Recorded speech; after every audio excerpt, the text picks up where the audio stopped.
नमस्कार, civil workout में मैं राजेंद्र आपका फिर से एक बार स्वागत करता हूं। आज हम लोग बात करने वाले हैं जेएमआर के बारे में। जेएमआर का फुल फॉर्म होता है जॉइंट मेजरमेंट रिकॉर्ड। जब एक कंपनी किसी दूसरे कॉन्ट्रैक्टर या वेंडर को काम देती है तो दोनों के बीच में एक एग्रीमेंट या कॉन्ट्रैक्ट साइन होता है। उसमें एक बीओक्यू होता है, एस्टिमेट किया हुआ, जो अप्रूव्ड ड्राइंग्स होती है एग्रीमेंट के टाइम पे। बट क्या होता है कि एग्जीक्यूशन में अनप्रेडिक्टेबल कुछ ऐसे इंसिडेंट्स होते हैं जहाँ पे हम लोग एज पर ड्राइंग से अपार्ट में एग्जीक्यूट करते हैं ड्यू टू डिज़ाइन रिक्वायरमेंट या नेचुरल जो है पैरामीटर्स की वजह से।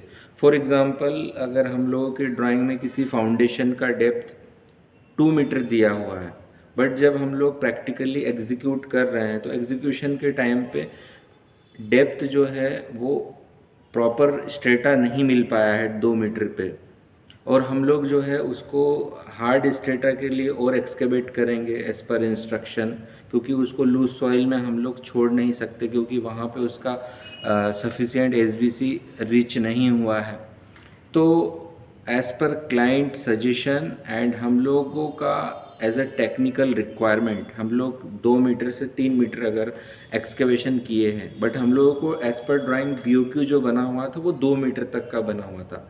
तो जो एक्स्ट्रा 1 मीटर डेप्थ हम लोग डिग किए हैं, उससे जो मिट्टी का वॉल्यूम बना है वो क्या है, हमारा जेएमआर क्वांटिटी है, जॉइंट मेजरमेंट रिकॉर्ड। इसका एक फॉर्मेट होता है जिसको हम लोग जो है कॉन्ट्रैक्टर कंपनी के ऑथराइज इंजीनियर्स मैनेजर्स या क्लाइंट कंपनी के इंजीनियर्स मैनेजर साइन करते हैं, और फिर इसको जो आरए बिल होता है उसके साथ में एज अ सपोर्टिंग कॉपी इसको दिया जाता है। बहुत सारे प्रोजेक्ट में इस पर क्वालिटी यानी क्यूए इंजीनियर का साइन भी कंपलसरी होता है।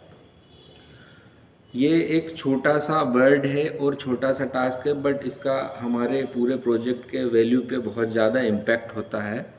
तो और एक मिस्टेक और ये करते हैं कॉन्ट्रैक्टर कंपनी के इंजीनियर्स कि काम हो जाता है बट जेएमआर साइन नहीं करवा पाते हैं। तो प्राइवेट कंपनी में जो प्रोजेक्ट इंचार्ज होता है मैनेजमेंट का, सबसे ज़्यादा प्रेशर होता है एग्जीक्यूशन पे कि आप लोग जेएमआर क्यों नहीं साइन करवाए। काम हो गया है, कंपनी ने मटेरियल दे दिया है, एग्जीक्यूट हो गया है, बट क्लाइंट से क्या उतना हम लोग बिल ले पा रहे हैं, क्या उतना अमाउंट ले पा रहे हैं।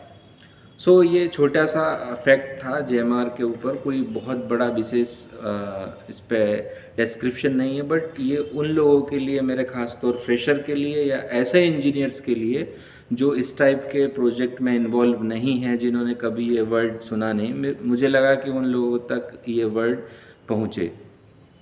एक एग्ज़ाम्पल जैसे मिट्टी का है, ऐसा दूसरा एग्ज़ाम्पल जैसे आपको प्रॉपरली हार्ड स्ट्रेटा मिल गया है, उसके बाद में साइट कंडीशन के हिसाब से सिपेज आ गया, कुछ ऐसी अनकंडीशनल नेचुरल चीज़ें हो गई वहाँ पे।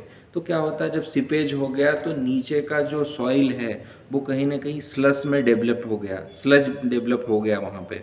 अब स्लज के ऊपर में आप डायरेक्टली पीसीसी अगर ड्राइंग में 75 mm या 100 mm दिया हुआ है, उतना पोर नहीं कर सकते। वहाँ पे हम लोग हार्ड स्ट्रेटा डेवलप करने के लिए 500 mm, 400 mm, 300 mm XYZ जैसा क्लाइंट और उस नेचुरल पैरामीटर में एक्सेप्ट होगा वो क्वांटिटी हम लोग डालेंगे। बट अगर ड्राइंग में 75 या 100 mm दिया हुआ है बट हम 300 mm डाल रहे हैं, फॉर एग्जांपल 200 mm से जो एक्स्ट्रा क्वांटिटी का वॉल्यूम लगेगा, दैट इज़ रिकॉर्ड इन जेएमआर, क्योंकि बल्क में है और ये पूरे प्रोजेक्ट में अगर ऐसा है तो ये बहुत ज़्यादा इम्पेक्ट करेगा।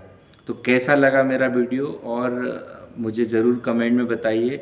आप तक ये जब भी मेरा वीडियो पहुंचेगा आप बिल्कुल अपने मन की बात शेयर कीजिए ताकि हम लोग दूसरों तक ये बातें पहुंचा सके।